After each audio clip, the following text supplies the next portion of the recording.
नमस्कार, ग्लोबल न्यूजमा स्वागत छ। म वसुधा केसी। नमस्कार, म पूजा गिरी। सुरुमा हेडलाइन्स।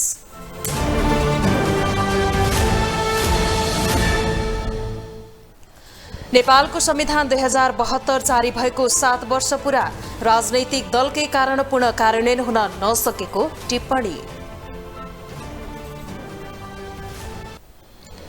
दोस्रो पटक प्रमाणीकरणका लागि राष्ट्रपति कार्यालय पुगेको नागरिकता विधेयक अझै प्रमाणीकरण हुन सकेन।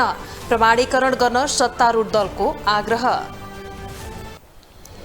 आगामी निर्वाचनका लागि समानुपातिक उम्मेद्वारको बन्द सूची बुझाउँदै दलहरू, शीर्ष नेता पनि समानुपातिक उम्मेद्वार सूचीमा अटाए। बेलायतकी दिवंगत महारानी एलिजाबेथ द्वितीयको आज अन्त्येष्टि गरिँदै विश्वका शीर्ष नेताहरू लन्डनमा भेला।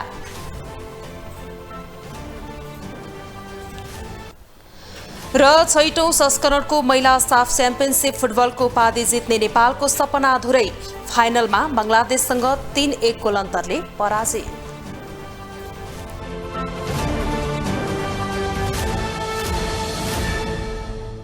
नेपालको संविधान 2072 जारी भएको 7 वर्ष पुगेको छ। विक्रम सम्वत 2072 साल असोज 3 गते तत्कालीन राष्ट्रपति रामवरण यादवले नेपालको संविधान 2072लाई जारी गर्नुभएको थियो। त्यसपछि हरेक वर्ष असोज 3 गते संविधान दिवस मनाइदै आएको छ।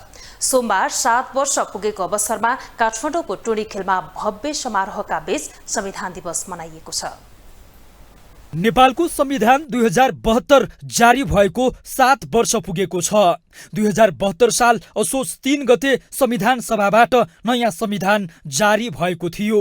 पहिलो संविधान सभा संविधान बनाउन असफल भएपछि दोस्रो संविधान सभाले संघीयता सहितको संविधान जारी गरेको थियो। त्यसपछि हरेक वर्ष असोज 3 गतेलाई संविधान दिवसको रूपमा मनाइन्छ।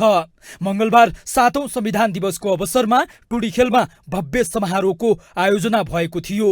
समारोहमा राष्ट्रपति विद्यादेवी भण्डारी, प्रधानमन्त्री शेरबहादुर देउवा, सभामुख अग्नि प्रसाद सापकोटा, राष्ट्रिय सभा अध्यक्ष गणेश प्रसाद तिमेल सिन्हा, मन्त्री, सांसद, कर्मचारी, सुरक्षा निकायका प्रमुख लगायत सहभागी थिए। समारोहमा विभिन्न सांस्कृतिक झाँकी प्रदर्शन हुनुका साथै नेपाली सेना, नेपाल प्रहरी र सशस्त्र प्रहरीको टुकुडीले मार्च पास गरेका थिए।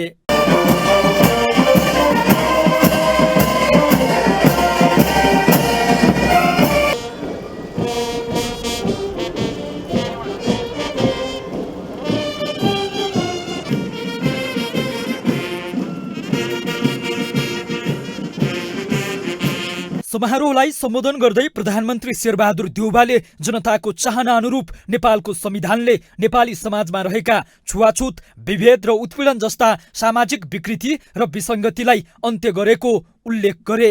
उनले सुन्दर समृद्ध राष्ट्र निर्माण गरेर जनतालाई गरिबी, अशिक्षा र पछौटेपनबाट जति सक्दो चाँडो मुक्ति दिलाएर सबै किसिमका राजनीतिक स्वतन्त्रताबाट समतामूलक समाजको निर्माण गर्न सक्नुपर्ने धारणा राखे। मुलुकमा युगान्तकारी राजनीतिक परिवर्तन सम्पन्न भइसके अब यसलाई संस्थागत गर्दै अघि बढ्न जरुरी छ। यसका लागि हाम्रो सोच काम गराई विविधता कार्यशैलीमा पनि आमूल परिवर्तन ल्याउनु जरुरी छ। हाम्रा वीर शहीदहरूका अधुरा सपना पुरा गर्न र समृद्ध नेपाल बनाउने जिम्मेदारी हाम्रो कालमा आएको छ। यसलाई अवसरको रूपमा सदुपयोग गर्दै समृद्ध र सुशासनलाई शीघ्र हरेक नेपालको घर आँगन पुर्याउन हामी सबैले निष्ठा इमानदारीका साथ काम गर्न खाँचो छ। अर्को प्रसङ्गमा प्रधानमन्त्री देउवाले सरकारको अबको गन्तव्य मुलुकको द्रुत र आर्थिक रूपान्तरण रहेको दावी गरे।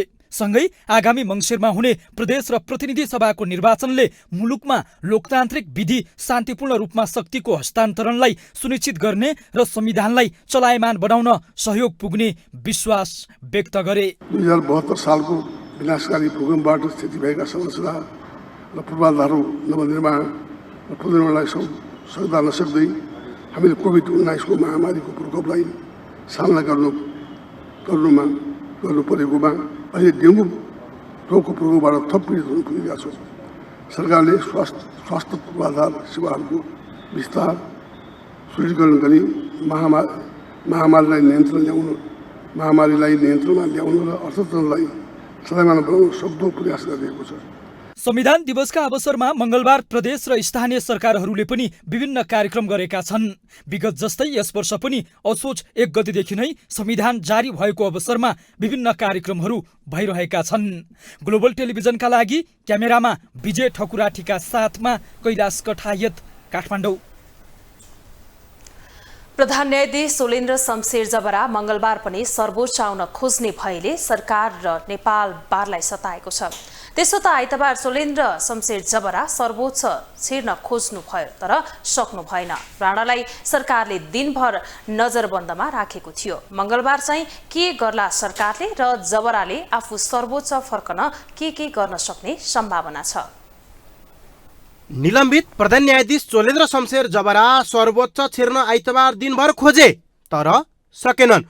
उनको दावी र मानव अधिकार आयोगले आइतबार साँझ जारी गरेको विज्ञप्तिलाई आधार मान्दा राणालाई सरकारले दिनभर नजरबन्दमा राखेको पुष्टि हुन्छ। तर यसरी कहिलेसम्म चल्छ त जबरा र सरकार बीचको जुहारी? त्यहाँ तपाईँको पुलिसले थुनेर अदालतमा नजाऊ भन्ने होइन नि। उनीसँग चिठी नै छैन, उनीसँग केही छैन। सर्वोच्च अदालतमा एउटा नागरिक भएर भित्र जान सक्लान्, मुद्दा परिमाण तारिख लिन सक्लान्। प्रधान न्यायाधीशको हैसियत सर्वोच्च अदालतमा जाने हैसियत उनको छँदै छैन। उनी कथम कदाचित गइहाल्यो भने कसरी जान्छन्? एउटा मान्छेसँग के हुन्छ? फोर्स हुन्छ अदालतमा छैन, सेक्युरिटी छैन अदालतमा। अदालतको सामान्य सेक्युरिटीले उनलाई रोक्न सक्छ नि, किन त्यत्रो फोर्स चाहिन्छ यहाँ? राणा पुनः बुधबार सर्वोच्च छिर्न खोज्ने सम्भावना धेरै छ। तर सरकार, नेपाल बार एसोसिएसन र कानुन व्यवसायहरू जबरालाई बुधबार पनि सर्वोच्च छिर्न दिने पक्षमा छैनन्। अर्थात् जबराले सर्वोच्च आउन खोजिरहने र सरकार प्रहरी खटाएर घरमा बार लगायत कानुन व्यवसायहरूले जबरालाई गेटमा रोक्न खोजिरहने श्रृङ्खला चलिरहने देखिन्छ। मलाई लाग्दैन उहाँ आउनुहुन्छ भन्ने चाहिँ लाग्दैन कि 4 गते म आउँछु भनेर त जानकारी गराउनु भएको छ, मिडियामा थुप्रै आइरहेछन्। हामी उत्रिन्छौँ, कुनै पनि हालतमा दिँदैन। प्रधान न्यायाधीशको हैसियतमा पाउने सेवा सुविधाहरू, सेक्युरिटीहरू उहाँसँग छैन। त्यस्तो अवस्थामा काम प्रधान न्यायाधीशले चलाइरहेको अवस्था छ। प्रधान न्यायाधीशको हैसियतले आउँछ भने अवस्थै छैन। एउटा सामान्य व्यक्तिले म छिर्छु एकदमै भित्र म जसरी पनि छिर्छु भनेर सामान्य व्यक्तिको हैसियतमा उहाँले आउने चेष्टा गर्नुभयो भने पनि हामी उहाँलाई छिर्न दिँदैनौँ। जबरा प्रतिनिधि सभाको कार्यकाल समाप्त भएपछि सर्वोच्च अदालत फर्कन खोजेका हुन्। तर उनीसँग भने संसद सचिवालयले दिनुपर्ने महाभियोग निष्क्रिय भएको पत्र छैन। जसरी उनलाई महाभियोग लाग्दा पत्र संसद सचिवालयले थमाएको थियो, तर पत्र दिने नदिनेमा संसद सचिवालय पनि अनुत्तरित छ। उसले पनि के गर्ने भन्ने भेउ पाएको छैन। संसद सचिवालयले भनौँ सङ्घीय संसदले केही कुराहरूको निर्देश गरेको अवस्थामा मात्रै संसद सचिवालयले गर्ने हो। हाम्रो त्यस्तो छुट्टै अधिकार त्यस्तो काहीँ डिफाइन भएको अवस्था छैन। त्यस कारण त्यहाँ अहिले कुनै त्यस्तो नयाँ गर्ने खालको परिस्थिति छैन। अब यो भनौँ अधिवेशन चलिरहेको अवस्था अनि भनौँ एउटा सङ्घीय संसदको आफ्नो पदावधि कायम रहेको अवस्थाको हकमा यो नियमावलीले काम गर्ने हो।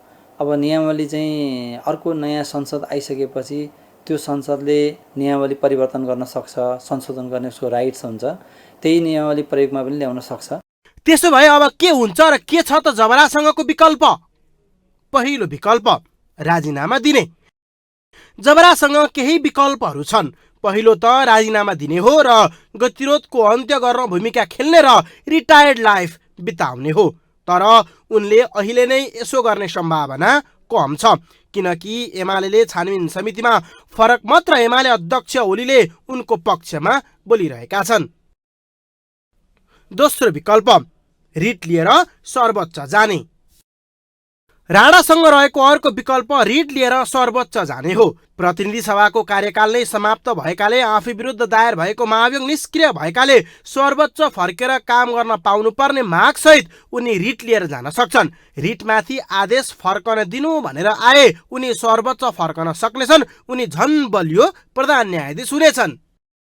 तेस्रो विकल्प विवाद निरूपण गर्न सहयोग माग्ने। उनीसँग अर्को विकल्प विवाद निरूपण गर्न सहयोग माग्ने देखिन्छ। त्यसो हुँदा पनि यो गतिरोध हट्ने देखिन्छ। तर सहयोग कोसँग माग्ने त? सरकार र बारले यसमा भूमिका खेल्न सक्छन्। पछिल्ला नजिर पनि सरकार र बारले भूमिका खेलेको छ। तर अहिलेको परिस्थितिमा दुवै चोलेन्द्रको विरुद्धमा हुँदा राष्ट्रपतिले यसमा भूमिका खेल्न सक्छिन्। त्यसो हुँदा पनि न्यायालयमा थप क्षति हुनबाट रोक्न सक्ने देखिन्छ। क्यामेरामा गणेश पूर्वछाने मगरका साथमा विकास आचार्य, काठमाडौँ। नागरिकता विधेयक दोस्रो पटक प्रमाणीकरणका लागि राष्ट्रपति कार्यालय पुगेको मंगलबार 14 दिन पुग्नेछ। तर सोमबार साँझसम्म पनि राष्ट्रपतिले त्यसलाई प्रमाणीकरण गर्नु भएको छैन। त्यसो त यसअघि पहिलो चोटि आएको यही विधेयकलाई 14औं दिनको साँझ संसदलाई सन्देश सहित फिर्ता पठाइदिइरहनु भएको थियो राष्ट्रपतिले। तर पछिल्लो राष्ट्रपतिको कदम र सक्रियता हेर्दा विधेयकलाई यो 15 दिनभित्र पास गर्ने सनक उहाँले देखाउनु भएको छैन। दोस्रो पटक राष्ट्रपति कार्यालय आइपुगेको थियो जुन विधेयकलाई राष्ट्रपतिले पास गर्ने पर्ने हुन्छ। त्यसो भए अब के हुन्छ? बहुचर्चित नागरिकता विधेयक दोस्रो पटक प्रमाणीकरणका लागि राष्ट्रपति कार्यालय पुगेको सोमबार 14 दिन बितेको छ।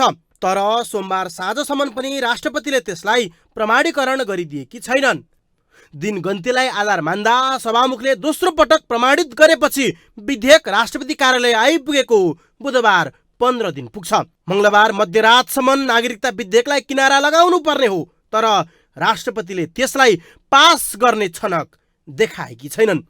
संविधानको धारा 113 को 4 मा राष्ट्रपतिले कुनै पनि विधेयक सन्देश सहित फिर्ता गरेमा त्यस्तो विधेयकमाथि दुवै सदनले पुनर्विचार गरी त्यस्तो विधेयक प्रस्तुत रूपमा वा संशोधन सहित पारित गरी पुनः पेश गरेमा यसरी पेश भएको 15 दिनभित्र राष्ट्रपतिले प्रमाणीकरण गर्नेछ भन्ने लेखिएको छ।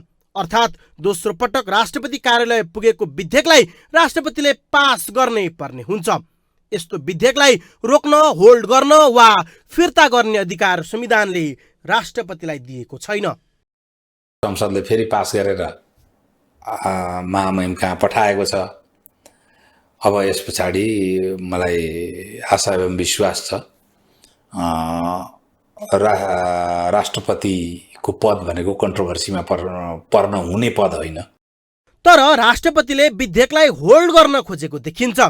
त्यसो त राष्ट्रपतिले नागरिकता विधेयकमाथि पुनर्विचार गर्न यसअघि एकपटक विधेयक फिर्ता पठाइसकेकी थिइन् संसदलाई। तर सरकारले कुनै पनि बुँदालाई पुनर्विचार नगरी जस्ताको त्यस्तै विधेयकलाई संसदमा लग्यो र दुवै सदनले उक्त विधेयकलाई बहुमतका साथ पारित पनि गर्यो। यसबीचमा राष्ट्रपतिले संविधान कानूनका जानकारदेखि राजनीतिक दलका शीर्ष नेता र सुरक्षा निकायका अधिकारीहरूसँग छलफल पनि गरेकी थिइन्। छलफल र भेटमा सहभागीहरूले राष्ट्रपति सरकारसँग रुष्ट रहेको बताएका थिए। यसले पनि सहज अनुमान लगाउन सकिन्थ्यो राष्ट्रपतिले नागरिकता विधेयक होल्ड गर्दैछिन् भन्ने। राष्ट्रपतिले संविधानको धारा 113 को 4 मा उल्लेख भएको प्रावधान सदनले पुनर्विचार गरी त्यस्ता विधेयक प्रस्तुत रूपमा वा संशोधन सहित पारित गरी पुनः पेश गरेमा यसरी पेश भएको 15 दिनभित्र राष्ट्रपतिले प्रमाणीकरण गर्नेछ भन्नेलाई टेकेर राष्ट्रपतिले विधेयक होल्ड गर्न खोजेको देखिन्छ। अर्थात् उनको तर्क राष्ट्रपतिबाट पुनर्विचारका लागि फिर्ता पठाएको विधेयक संशोधन हुनै पर्दछ भन्ने देखिन्छ। प्रमुख प्रतिपक्षी एमाले भने आफूहरू जन्मसिद्ध नागरिकका सन्तानलाई नागरिकता दिन बाधक नरहेको दावी गर्दै आएको छ। उसले सरकारलाई पटक पटक जन्मसिद्ध नागरिकका सन्तानलाई नागरिकता दिइनेछ भन्ने संशोधन संसदमा दर्ता गरेको भए तत्क्षण एमाले सरकारलाई सहयोग गर्ने मनस्थितिमा रहेको, तर सरकारले कानमा तेल हालेर बसेको आरोप लगाउँदै आएको छ। मैले 10-12 दिन अगाडिदेखि लगातार भने जन्मसिद्ध नागरिकका सन्तानलाई नागरिकता दिइनेछ भन्ने मात्रै संशोधन लिएर आउनुहोस् न। कमसेकम 2 लाइन संशोधन ल्यायो भने हामी उसै दिन तत्काल पारित गर्छौँ, नागरिकको समस्यामा खेलवाड नगरौँ भनेर मैले भनेको थिएँ। तर सरकार कानमा तेल हालेर बस्यो। यता सत्तारूढ दलका शीर्ष नेताहरू भने नागरिकता विधेयक जसरी भए पनि राष्ट्रपतिले पास गर्नुपर्ने जिकिर गर्दै आएको छ। तथापि उनीहरूले 15 दिनभित्र नागरिकता विधेयक राष्ट्रपतिले पास नगरे के गर्ने भन्ने बारे चाहिँ जानकारी दिएका छैनन्। तर यसअघि माओवादी केन्द्रका अध्यक्ष पुष्पकमल दाहाल प्रचण्डले भने सर्वोच्च अदालत जाने चेतावनी दिएका थिए। अब नगर्ने कल्पना संविधानले गरेकै छैन, उहाँले गर्नुपर्छ। गर्नु भएन भने मलाई लाग्छ यो केस अदालत जान्छ र अदालतको फैसला अनुसारै हुन्छ। त्यो नागरिकता विधेयक पास गरेका हौँ, अहिले त राष्ट्रपति कहाँ त्यो अड्केको छ। राष्ट्रपतिले दोस्रोचोटि पनि संसदमा गइसकेपछि त्यसलाई अब जारी गर्ने काम गर्नुपर्छ। अलमल गर्न हुँदैन। अल्पमत र बहुमतको प्रक्रियाबाट अगाडि बढ्ने लोकतान्त्रिक विधि नै हो, सदनको एउटा प्रक्रिया नै हो। सदनको प्रक्रियाबाट अगाडि बढिसकेपछि राष्ट्रपतिले त्यसलाई रोक्न चाहिँ उचित थिएन भन्ने लाग्छ। अहिलेको मूल्य मान्यताको हिसाबले, अहिलेको प्रणालीको हिसाबले चाहिँ उहाँले चाहिँ रोक्नु सायद उपयुक्त थिएन, छैन भन्ने लाग्छ। ढिलै भए पनि उहाँले गर्नुहोला भन्ने कुरामा आशावादी छ। सत्ता पक्षले लगातार दबाब दिँदा पनि राष्ट्रपति नागरिकता विधेयकमा हच्किएकी भने छैनन्। हुन त संविधानमै पनि दोस्रो पटकको 15 दिनको समयमा पनि राष्ट्रपतिले विधेयक प्रमाणीकरण नगरे के हुन्छ भनेर संविधानमा स्पष्टसँग लेखिएको छैन। त्यसो हुँदा अब के हुन्छ भन्नेमा विज्ञहरूकै मत समान छैन। तर यता समय भने घर्किरहेको छ। क्यामेरामा गणेश पूर्वछाने मगरका साथमा विकास आचार्य, काठमाडौँ। दोस्रो पटकको प्रयासमा संविधान सभाबाट जारी भएको नेपालको संविधान 2072 7 वर्ष पुगेको छ। तर संविधान जारी पछिका 7 वर्षमा जनतामा अपेक्षित आशा भने पलाउन सकेन। अहिलेसम्मकै उत्कृष्ट दावी गरिएको संविधानलाई मधेसले भने अझै पूर्ण रूपमा स्वीकार गर्न सकेको छैन। माओवादीको सशस्त्र सङ्घर्ष र त्यसपछि भएको संयुक्त जनआन्दोलनबाट प्राप्त उपलब्धिलाई संस्थागत गर्न विक्रम सम्वत 2064 सालमा संविधान सभाको पहिलो निर्वाचन भयो। उक्त निर्वाचनबाट चुनिएका सभासदलाई नयाँ संविधान बनाउनु पर्ने जिम्मेवारी थियो। कार्यकालभर प्रयास गर्दा पनि संविधान बनाउन नसकेपछि पहिलो संविधान सभा 2069 सालमा विघटन भयो। त्यसपछि 2070 सालमा संविधान सभाको दोस्रो निर्वाचन भयो। त्यसको 2 वर्षपछि 2072 सालमा नयाँ संविधान बन्यो। 35 भाग 308 धारा र 9 अनुसूची समेटिएको नयाँ संविधानलाई तत्कालीन राष्ट्रपति डाक्टर रामवरण यादवले संविधान सभाबाट घोषणा गरेका थिए। प्रस्तुत नेपालको संविधान आज मिति 2072 साल असोज 3 गतेदेखि प्रारम्भ भएको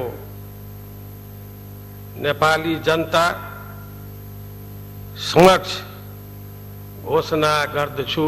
नेपालको नयाँ संविधान 2072 जारी भएको 7 वर्ष पुगिसकेको छ। मंगलबार 7 वर्ष पुगेको उपलक्ष्यमा सरकारले भव्य समारोहका बीच संविधान दिवस मनाएको छ। तर जनतामा भने चरम निराशा छ। अहिलेसम्म केही दिएन। रोजगारको ठाउँमा बेरोजगार गरिदियो। जनकपुर चुरुट कारखाना बन्द गरिदियो। गौडा चिनी मिल बन्द गरिदियो। वीरगञ्ज चिनी कारखाना बन्द गरिदियो। हेटौडा कपडा उद्योग बन्द गरिदियो। हाम्रा राजनीतिक नेताहरूले यो संविधानलाई पालना गरेनन्। सबैभन्दा दुःखको कुरो, किनभने अब केपी शर्मा ओली प्रधानमन्त्री हुँदाखेरि संविधानलाई च्यात्ने विभिन्न किसिमका प्रयासहरू गरियो। राष्ट्र प्रमुखबाट पनि त्यसलाई समर्थन गरियो र त्यसभन्दा पछि बनेका सरकारले पनि संविधानको पालना गरेको छैन। राजतन्त्रको अन्त्यसँगै संघीयतालाई अवलम्बन गरेको नेपालको संविधानले सबै पक्षलाई समेट्न नसकेको गुनासो बढ्दो छ। मध्य प्रदेशमा संविधान घोषणा भएको दिनलाई कालो दिनका रूपमा मनाइदै आइएको छ। यस वर्ष पनि मधेसमा संविधान घोषणा भएको दिनलाई कालो दिनका रूपमा मनाइएको छ। संविधानको विरोध गर्दै सडक आन्दोलन गरेको अहिलेको जसपाले संविधानको विरोध नगरे पनि तमोलपा सहितका केही दलले मधेसका केही जिल्लामा विरोध प्रदर्शन गरेका छन्। यो संविधानलाई जबरजस्ती जारी गर्दाखेरि मधेसी र थारूलाई त्यसको स्वामित्वबाट अलग गरेर मधेसी र थारूको कन्सर्नलाई सम्बोधन नगरेपछि जुन आन्दोलन भयो त आफ्नै देशको जनता विरुद्ध यहाँका सुरक्षाकर्मीहरूले सरकारको आदेशमा बर्बर दमन गर्यो। गर्न नहुने दमन गर्यो। दुनियाँमा कहीँ पनि त्यस्तो भएको छैन।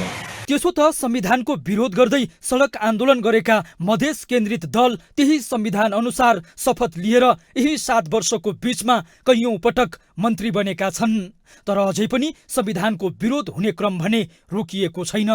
काठमाडौँमै समेत संविधान जलाउन खोज्नेलाई प्रहरीले पक्राउ गरेको छ। संविधान सर्वस्वीकार्य हुन नसक्नु र कार्यान्वयन पनि फितलो हुनुको दोष विज्ञहरूले भने राजनीतिक दल र तिनका नेताहरूलाई दिइरहेका छन्। दल र तिनका नेताहरू बेलैमा सचेत हुन नसके संविधान नै सङ्कटमा पर्ने वरिष्ठ अधिवक्ता एकराज भण्डारी बताउँछन्। यो संविधानका 7 वर्ष वर्षहरू जनतालाई सकसपूर्ण भए। सकसपूर्ण यस अर्थमा भए कि यो बीचमा नेपालमा संसदका चुनावहरूको नाउँमा थुप्रो आर्थिक चलखेल हुने र विदेशी दलालहरूले यहाँका राजनीतिक नेताहरूलाई प्रभाव पार्ने र उनीहरूकै प्रतिनिधि नै संसदमा जाने खालका र संसदमा पनि उनीहरूकै दलाल पुँजीवाद जुन छ त्यसका चाहिने पात्रहरूको लागि नै यो फलिफाप भयो। थोरै मान्छेको लागि यो फलिफाप भयो। धर्मनिरपेक्षता, गणतन्त्र र संघीयता अहिलेको संविधानका मुख्य विषय रहेका छन्। तर अहिलेका व्यवस्थाका पक्षपातीहरू नै संविधानमाथि निरन्तर प्रहार गरिरहँदा घोषणा भएको छोटो समयमै संविधानप्रति नागरिकको विश्वासमा कमी आउन थालेको छ। ग्लोबल टेलिभिजनका लागि जनकपुरबाट बटुकनाथ झाको सहयोगमा क्यामेरामा विजय ठकुराठीका साथमा कैलाश कठायत, काठमाडौँ। अब ग्लोबल भोइस।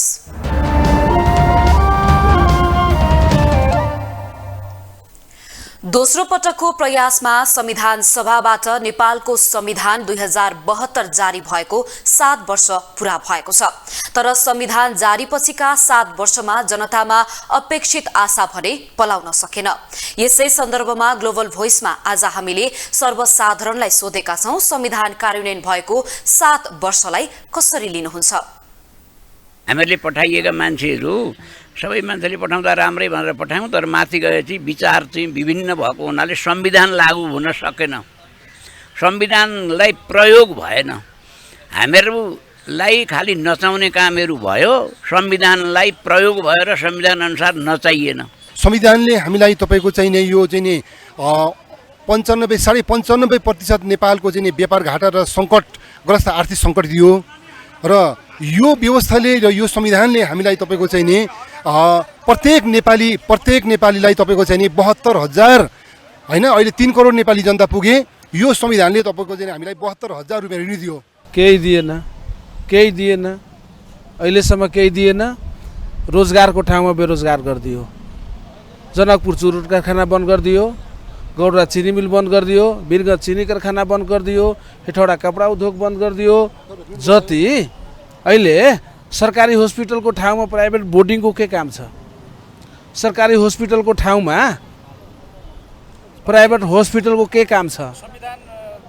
केही दिएन।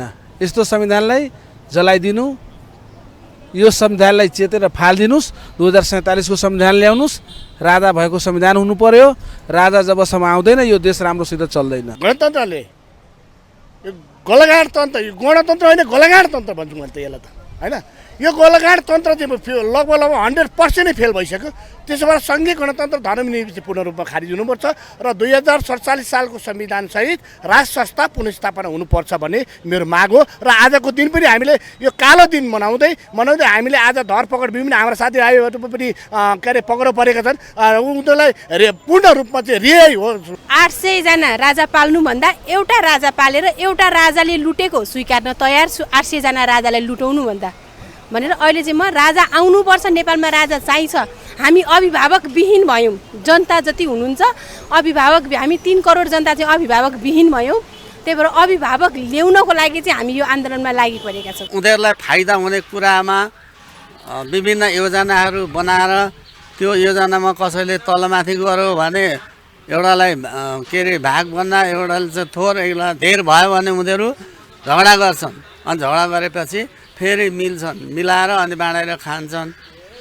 अहिले जति यो संविधान बनिसकेपछि कुनै पनि ठुल्ठुला योजनाहरू भएका छैनन्। सबै 8 वर्ष लाग्यो संविधान बनाउन। त्यहाँ नै नेपालको सम्पत्ति त्यहाँ ध्वस्त बनाए। संविधान राम्रै होला, अब त्यो होला भन्ने लागू गरेका छैनन्। संविधानमा लेखिया छ, उनीहरू त्यसलाई मिचेर काम गर्छन्। जसले बनाएको उसैले पनि मिच्छ, जसले बनाएको त्यसले त मिच्न नहुने नि, उसैले पनि मिचेर काम गरिया हुनाले संविधान राम्रो छ। हामीले अहिले भोगेसम्मकामा, तर कार्यान्वयन भएको छ।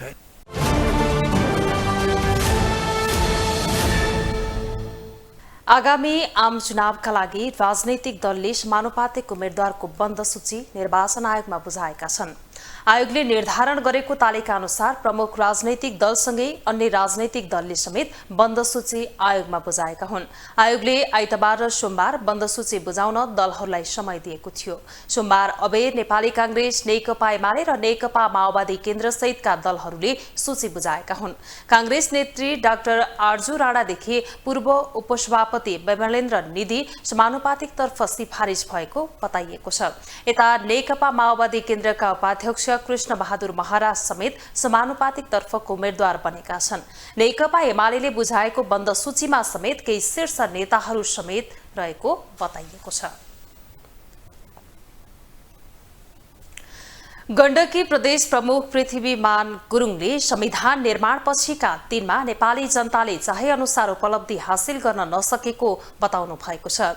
संविधान दिवस 2079 का अवसरमा गण्डकी प्रदेश सरकार मूल समारोह समितिद्वारा पोखरामा सोमबार आयोजित विशेष कार्यक्रममा बोल्दै उहाँले यस्तो बताउनु भएको हो। उहाँले तीनवटै तहको सरकारले जनताको समृद्धिका लागि काम गर्नुपर्ने बताउनु भयो। उहाँले बलिदानपूर्ण संघर्षबाट राजनैतिक परिवर्तन भएको बताउँदै आम सर्वसाधारणको दैनिकीमा परिवर्तन आउने गरी अघि बढ्नु अहिलेको आवश्यकता रहेको बताउनु भयो।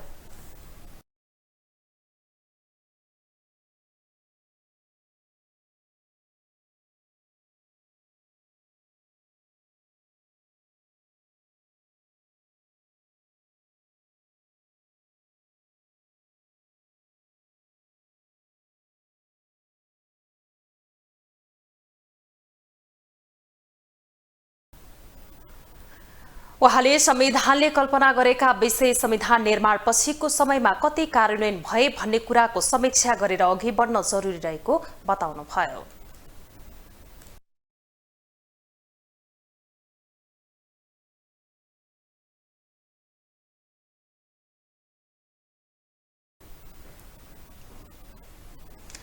उच्च अदालत पाटनले टुकुचा खोला उत्खनन नगर्न आदेश दिएको भए पनि काठमाडौँ महानगरपालिकाले आज पनि खोला उत्खनन गरेको छ। असोज 5 गतेसम्म भौतिक संरचना नभत्काउन अदालतले आदेश दिएको भए पनि महानगरपालिकाले भने अदालतकै आदेशका कारण खोला उत्खननको काम बन्द नहुने बताएको छ। काठमाडौँ महानगरपालिकाले काठमाडौँको जयनेपाल सिनेमा हलदेखि काठमाडौँ प्लाजासम्मको करिब 500 मिटर भूमिगत रहेको टुकुचा खोलाको उत्खननको कामलाई निरन्तरता दिएको छ। उच्च अदालत पाटनले आइतबार मात्रै तत्काल भौतिक संरचना नभत्काउन अल्पकालीन आदेश दिएको थियो। प्रेसिडेन्ट ट्राभल्स एकेन्ड टुर्स पालिका निर्देशक भोला थापाले दायर गरेको रिटमाथि सुनवाई उच्च अदालतले भौतिक संरचना हटाउने अभियान बन्द गर्न भनेको थियो। अदालतले अन्तिम आदेशबारे छलफल गर्न असोज 5 गते दुवै पक्षलाई बोलाउने आदेश समेत जारी गरेको छ। अदालतको आदेशपछि महानगरपालिकाको अभियान निरन्तरता पाउनेमा आशंका उत्पन्न भएको थियो। तर सोमबार पनि काठमाडौँको हात्तीसार क्षेत्रमा महानगरपालिकाले टुकुचा खोला उत्खननको काम जारी राखेको हो।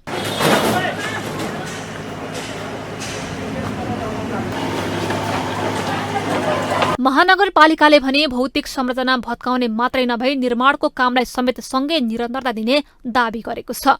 यो महानगर हेर्नुहोस्, तपाईँ देख्नु भएको छ चाइनामा, हामी चाइना स्टाइलले अगाडि बढ्न चाहन्छौँ। आज केही छैन, भोलिबाट अर्कै संरचना भइसक्यो। त्यो स्टाइलले त्यसकारण काठमाडौँ चाहिँ गर्नुपर्छ। अबको हेर्नुहोस्, तपाईँले महसुस गर्नुभएको छ, देश विदेश घुम्नु भएको छ, हेर्नु भएको छ, तपाईँले नेट इन्टरनेट हेर्नुहुन्छ। अब सुत्ने होइन कि उठ्ने बेला हो। यसअघि अनाधिकृत बनेका संरचनामा डोजर चलाइरहेको महानगरपालिकाले अहिले टुकुचा खोला उत्खननको काममा निरन्तर गरिरहेको छ। नर्विक अस्पतालले नक्सा पास नगरी बनाएको संरचना भत्काउने महानगरको निर्णयमाथि भने सर्वोच्च अदालतले रोक लगाइदिएको छ। ग्लोबल टेलिभिजनका लागि सुनिता बास्कोटा, काठमाडौँ। नेकपा एकीकृत समाजवादीका अध्यक्ष माधव कुमार नेपालले नेपालमा गरिबी निवारण गर्ने आफ्नो पार्टीको चाहना भएको बताउनु भएको छ। सोमबार पार्टी केन्द्रीय कार्यालयमा आयोजित नेपाल मगर संघ समाजवादीको तेस्रो राष्ट्रिय भेलालाई सम्बोधन गर्दै अध्यक्ष नेपालले पार्टीको चाहना नेपालबाट गरिबी निवारण गर्नु भएको बताउनु भएको हो।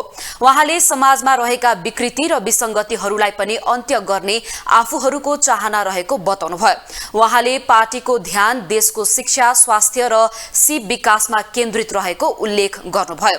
अध्यक्ष नेपालले कार्यकर्ताहरूलाई त्याग, समर्पण र समाज रूपान्तरणको भावनाले राजनीतिमा लाग्न आग्रह पनि गर्नुभयो।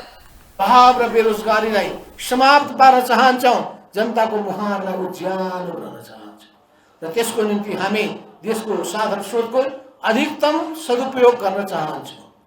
जिल्ला विशेष, प्रदेश विशेष, पालिका विशेषको विशेषताको आधारमा के गर्दाखेरि धेरैभन्दा धेरै जनताको भलो हुन सक्दछ, हाम्रा सबै बालबालिकाहरू कसरी पढाइ लेखाइमा अगाडि बढ्न सक्दछन्, सबैको स्वास्थ्यको कसरी राम्रो सुनिश्चितता गर्न सकिन्छ, कसरी सबैले सिप विकासलाई प्राथमिकता कसरी दिन सकिन्छ, यी नै कुराहरू हाम्रो ध्यानमा रहेका छन्। उहाँले नेपालको जात जाति, भाषा, धर्म, संस्कृतिमा भएको विविधताको संरक्षण गरिने बताउनुभयो। उहाँले कुनै पनि जात जातिका बीचमा हुने विभेदलाई अन्त्य गर्नुपर्ने बताउनुभयो।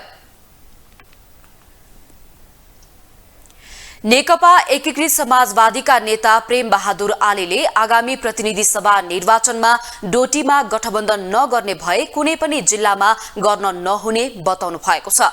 पार्टी केन्द्रीय कार्यालयमा आयोजित नेपाल मगर संघ समाजवादीको तेस्रो राष्ट्रिय भेलालाई सम्बोधन गर्दै नेता आलेले डोटी जिल्लामा गठबन्धन चाहिँदैन भनेर भेला गर्दै हिँडेको भन्दै असन्तुष्टि व्यक्त गर्नुभएको हो। उहाँले डोटी जिल्लामा गठबन्धन नगर्ने भए 77 वटै जिल्लामा गठबन्धन गर्न नहुने बताउनुभयो। उहाँले गठबन्धन गर्ने भए पनि 77 वटै जिल्लामा हुनुपर्ने बताउनुभयो। नेता आलेले गत स्थानीय तह निर्वाचनमा आफूहरूले 10 वटा वडामा मात्रै उम्मेद्वार उठाएर 55 वटा वडा छाडिएको भन्दै यसैको मतको आधारमा नेपाली कांग्रेसले समाजवादीको मत कम रहेको व्याख्या गरिरहेको बताउनुभयो। गठबन्धन गर्दा स्थानीय तहको मतको कुरा गर्न नहुने उहाँको भनाइ छ। गठबन्धन चाहिएन भने डोटीमा मात्र होइन, 77 जिल्लामा गठबन्धन हुनु भएन। यदि गठबन्धन हो भने 77 जिल्लामा गठबन्धन हुनुपर्छ भन्ने मेरो मान्यता हो। मैले हिजो संसदीय दलको बैठकमा पनि पार्टी अध्यक्षज्यूलाई त्यो मैले जानकारी दिएको छु। उहाँले मगर जाति समानुपातिकमा मात्रै बस्ने जाति नभएको बताउनु भएको छ। नेता आलेले मगर एक्लैले हरेक जातिसँग प्रतिस्पर्धा गर्न सक्ने जाति भएको बताउनु भयो। उहाँले आगामी निर्वाचनमा पार्टीलाई ठूलो पार्टी बनाउने गरी लाग्न नेता कार्यकर्ताहरूलाई निर्देशन समेत दिनुभयो।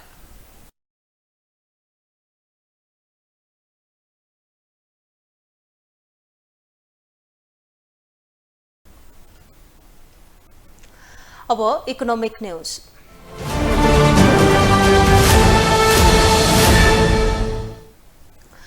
नेपालमा जलवायु परिवर्तनले निम्त्याएको असर न्यूनीकरण गर्न नेपाललाई वर्ल्ड बैंकको साथ रहेको दक्षिण एसियाका लागि वर्ल्ड बैंकका उपाध्यक्ष मार्टिन रायसरले बताउनु भएको छ।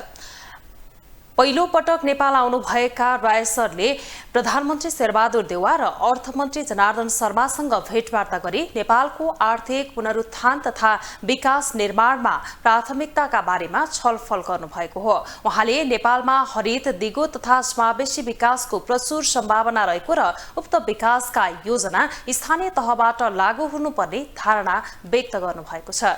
वर्ल्ड बैंकले नेपालको संघीयता प्रणाली सुदृढ गर्न सहयोग गर्दै आएको र आगामी दिनमा पनि स्थानीय तथा प्रादेशिक सरकारको सशक्तिकरणमा जोड दिनुका साथै जनताका लागि स्थानीय तहमा नै रोजगारीको अवसर सिर्जना गर्ने प्रतिबद्धता उहाँको छ।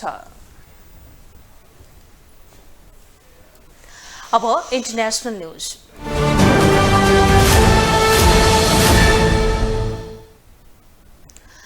बेलायतकी महारानी एलिजाबेथ द्वितीयको आज अन्त्येष्टि गरिँदैछ। आज बेलुका गरिने अन्त्येष्टि उनको पार्थिव शरीरलाई अन्तिम श्रद्धाञ्जलीका लागि राखिएको छ। महारानी एलिजाबेथको अन्तिम संस्कार विन्डसरमा रहेको किङ जोर्ज स्विक्स मेमोरियल च्यापलमा हुने बीबीसीले जनाएको छ।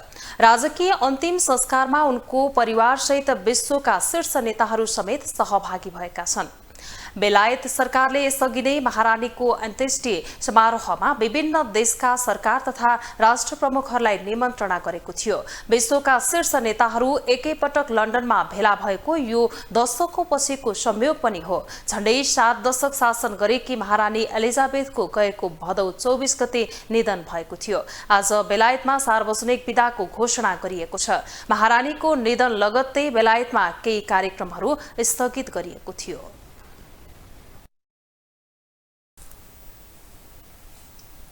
अब स्पोर्ट्स न्यूज।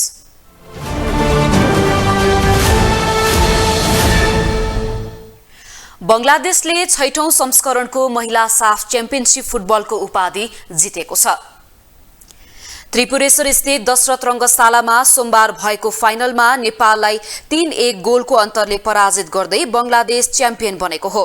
बंगलादेशलाई जित दिलाउन श्रीमती कृष्णरानी सरकारले 2 तथा साम सुनाहारले 1 गोल गरिन्।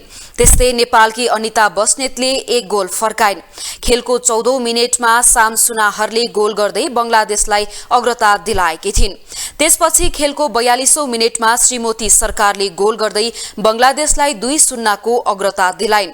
दोस्रो हाफको 70औं मिनेटमा अनिताले गोल गर्दै नेपाललाई 2-1 को स्थितिमा ल्याइन्। तर खेलको 77औं मिनेटमा श्रीमती सरकारले व्यक्तिगत दोस्रो गोल गर्दै बंगलादेशलाई 3-1 को जित दिलाइन्।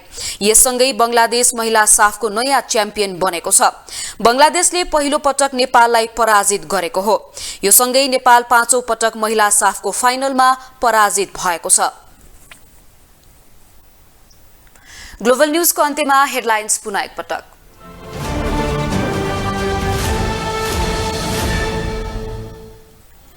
नेपालको संविधान 2072 जारी भएको 7 वर्ष पूरा, राजनीतिक दलकै कारण पूर्ण कार्यान्वयन हुन नसकेको टिप्पणी।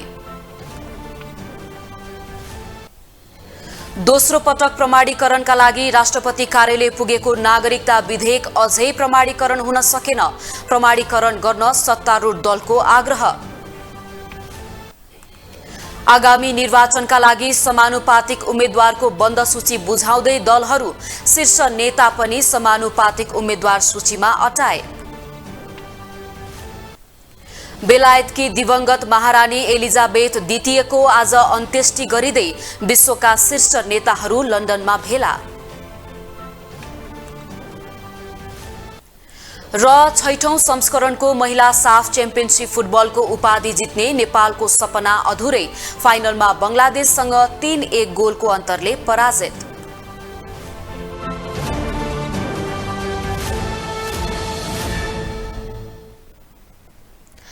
ग्लोबल न्यूज अहिलेलाई यति नै। ग्लोबल टेलिभिजन तपाईँ फेसबुक तथा युट्युबमा पनि प्रत्यक्ष हेर्न सक्नुहुनेछ।